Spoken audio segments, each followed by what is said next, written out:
What is up? How's it going, everybody? Today I'm going to be talking about Inspector Gadget 2. Now, this is a movie that I honestly didn't really want to watch. I was not excited to watch this. I have seen it before, similarly to me having seen the first Inspector Gadget movie way back when. I saw this one around the same time, maybe a few days after I saw the first one, and so it's been years, maybe like 10 years since I've seen this movie.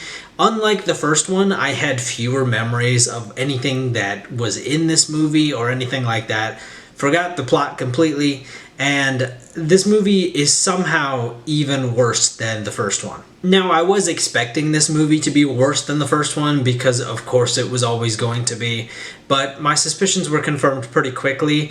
I kind of knew in the very first scene when Inspector Gadget was arresting Jedi Master Jocasta Nu that this movie was just going to be a long ride. Inspector Gadget 2 ignores almost all of the first movie and its plot, and all of the characters in that movie and their stories are kind of just ignored for the most part. And a lot of the characters that do return are recast, while others are just missing entirely with no explanation.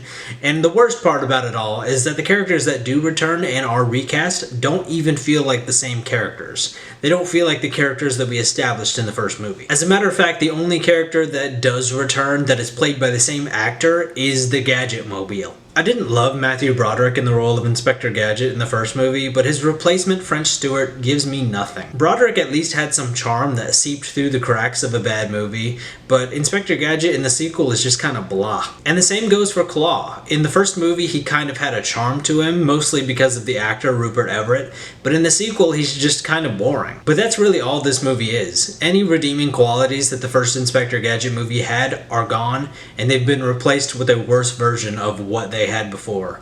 The characters are worse, the plot is worse, the effects are worse, even the humor is worse, if that's possible.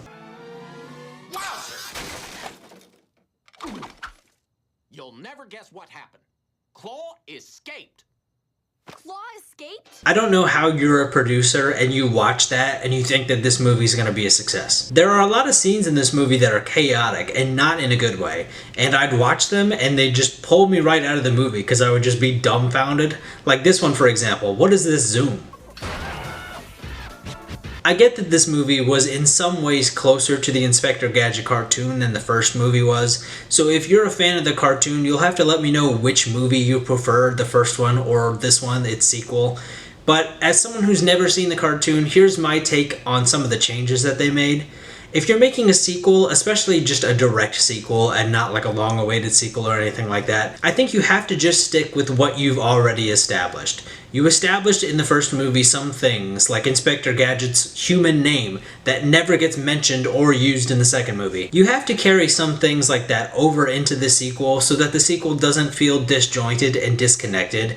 That's kind of just rule of thumb for every direct sequel, in my opinion, not just this movie. But I think that's part of the reason why this movie is worse than the first movie. And I'm not saying that it wouldn't be worse than the first movie or that I wouldn't like it less than the first movie anyway, but I think that that's just one thing that you could easily have fixed, one thing that you can easily have stuck to that would have given you a little bit more of an advantage instead of shooting yourself in the foot while you're getting going. To just write out main characters entirely is a mistake in my opinion, especially with all these recasts and all those other things that you're doing on top of that. It just disconnected me from the characters that I was introduced to in the first movie, and so that just made it harder for me to adjust and get into this movie. And going back to the example I used earlier of them never using the name John for Inspector Gadget in this movie, even though he was referred to as John many times in the first movie, I think that that just separates you from the character that you've established in the first movie. And it makes it feel like it's an Inspector Gadget movie without being a sequel to the first Inspector Gadget movie. But at that point, you just have to pick one or the other. Are you making a sequel or are you making a different Inspector Gadget movie? It feels like we just couldn't decide one way or the other, and so we're left with this. But yeah, that's really all I've got to say about Inspector Gadget 2. I was not a fan of this movie. That's no surprise. I wasn't a big fan of the first one. I thought that one was kind of a bad movie. This one's just a bad movie. Like, there's no two ways about it. But like I always say, I always recommend people watch things and form their own opinions on them. Don't just take my word for it. If you really want to know, go watch it yourself. Just because something's not for me doesn't mean someone else wouldn't enjoy it. But yeah, if you stuck around at the end of this video, thanks for sticking around. If you want to help me out here on YouTube, liking this video, commenting on this video, subscribing to the channel, checking out some of my other videos, all those things help me grow the YouTube channel. I'm doing movie reviews, I'm doing TV reviews, I'm doing a little bit of gaming right now. So if any of that sounds interesting to you, I'd appreciate you checking it out. But yeah, until next time, bye.